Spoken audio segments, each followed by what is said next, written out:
మీ మోకాల నొప్పులకు ఎటువంటి సర్జరీ లేకుండా ఎపియాన్ పెయిన్ క్లినిక్ అందిస్తున్న అత్యాధునిక చికిత్స. నమస్తే, వెల్కమ్ టు సుమన్ టీవీ. నరాల బలహీనత, ఈ నరాల బలహీనత అనేది ఎందుకు వస్తుంది? మేల్స్ అండ్ ఫీమేల్స్లోనే అసలు ఏ రకంగా ఉంటుంది నరాల బలహీనత? ఎలాంటి కాంప్లికేషన్స్ మనం చూడొచ్చు వీళ్ళిద్దరిలో? అండ్ దీనికి ఆయుర్వేదంలో ఎటువంటి ట్రీట్మెంట్ అవైలబుల్ ఉంది? ఈ విషయాన్ని తెలియజేసేందుకు మనతో పాటు ఉన్నారు డాక్టర్ చెల్మల శ్రీనివాస్ గారు, కేరళ ఆయుర్వేద నిపుణులు. నమస్తే సార్.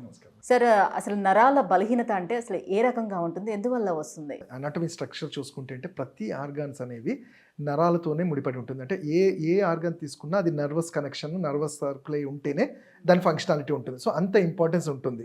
సో వీక్నెస్ అనేది ఏంటంటే, ఇప్పుడు సపోజ్ ఆ పర్టికులర్ చూస్తారు కన్నులు ఆగుతున్నాయి అనుకోండి, అంటే అక్కడ ఆప్టిక్ నర్వ్ అనేది వీక్ అయినప్పుడు అది ఆ పర్టికులర్ ఆర్గాన్కి సంబంధించి ఉంటుంది. అలానే డయాబెటిక్లో న్యూరోపతి అంటాం, అంటే ఇది శరీరంలో ఎక్కడ నర్వ్స్ ఉన్నా కానీ అన్ని, ఎస్పెషల్ కాళ్ళల్లో కానీ చేతుల్లో కానీ ఎప్పుడు తిమ్మిళ్ళు, మంటలు, వీక్నెస్ ఉంటుంటాయి. అలానే మేల్స్లో అంటే 30 to 40 వాళ్ళని చూసుకుంటే మేల్ ఎరెక్టైల్ డిస్ఫంక్షన్ అంటాం. అంటే వెన్నుపూస నుంచి వెళ్ళే నర్వ్, పెనైల్ రీజన్కి వెళ్ళే నర్వ్ వీక్ అయినప్పుడు అది ఎరెక్టైల్ డిస్ఫంక్షన్ అంటాము. ఇన్ఫర్టిలిటీగా కూడా చూస్తుంటాం.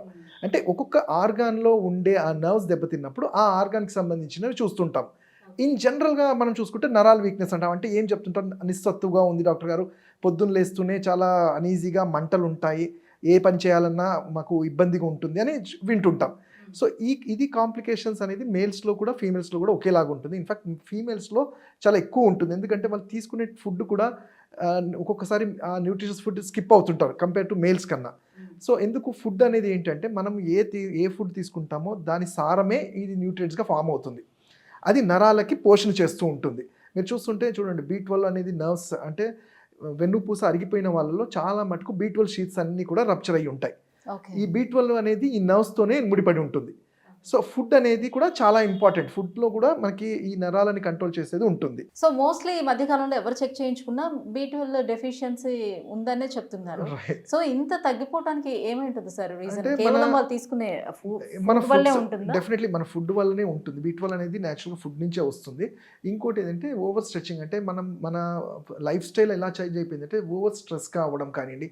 స్ట్రెస్ అనేది మళ్ళీ మెటబాలిజం మీద ఉంటుంది. బాడీ మెటబాలిక్ చేంజెస్ జరిగినప్పుడు అబ్జార్ప్షన్ ఉండదు.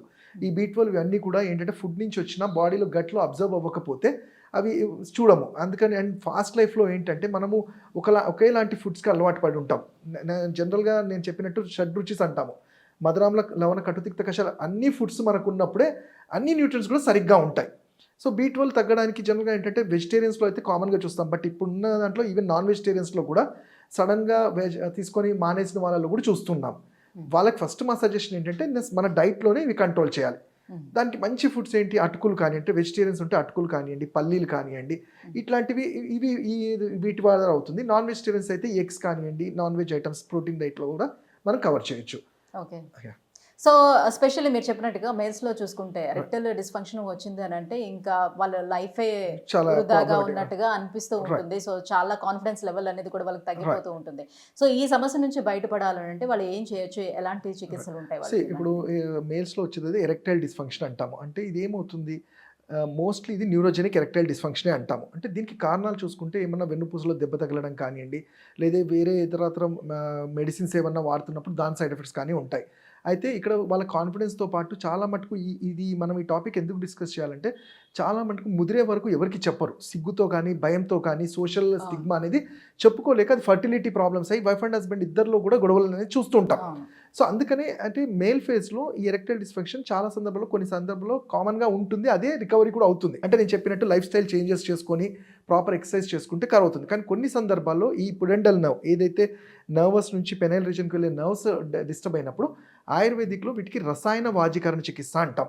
అంటే వీళ్ళు భయపడిపోయి ఏదో లైఫ్ ప్రాపర్గా ఆయుర్వేదిక్ ఔషధాలు, లైక్ ఆయుర్వేదంలో ఎప్పుడో దీనికి సపరేట్గా ఒక ఎంటిటీ అంటే రసాయన వాజీకరణం అనేది చెప్పబడింది. వాజీకరణం మన అందరికి తెలుసు. ఇవన్నీ కరెక్ట్ చేయడానికే ఆ సిస్టమ్ ఉంటుంది. దాంట్లో మేము చెప్పింది ఏంటి, ఎక్కడైతే ఈ నర్వ్ డ్యామేజ్ అయ్యింది, ఆ నర్వ్ వీక్నెస్ ఉంది, వాటికి సింపుల్గా దొరికే మెడిసిన్స్ లైక్ అశ్వగంధ కానీ, కపికచ్చు కానీ, శతావరి, విదారికంద, ఇవి వినడానికి మనకి రెగ్యులర్గా వింటాం, షాప్స్లో దొరుకుతుంటాయి. కానీ ఎవరు ఏ పద్ధతిగా తీసుకోవాలనేది ఒక ఆయుర్వేద వైద్యుగా మేము సజెస్ట్ చేస్తుంటాం. తీసుకోవడం వల్ల నాట్ ఓన్లీ ఎరెక్టైల్ డిస్ఫంక్షనే కాకుండా ఇతరత్ర ఈ వీక్నెసెస్ ఏవైతే నర్వస్ వీక్నెస్, నరాల కండరాల్లో పోషణ ఆగిపోతుంది. జనరల్గా నర్వస్ వీక్నెస్ అంటే ఆ నర్వ్స్కి వెళ్ళాల్సిన ఆక్సిజనేషన్ డిస్టర్బ్ అవుతుంది.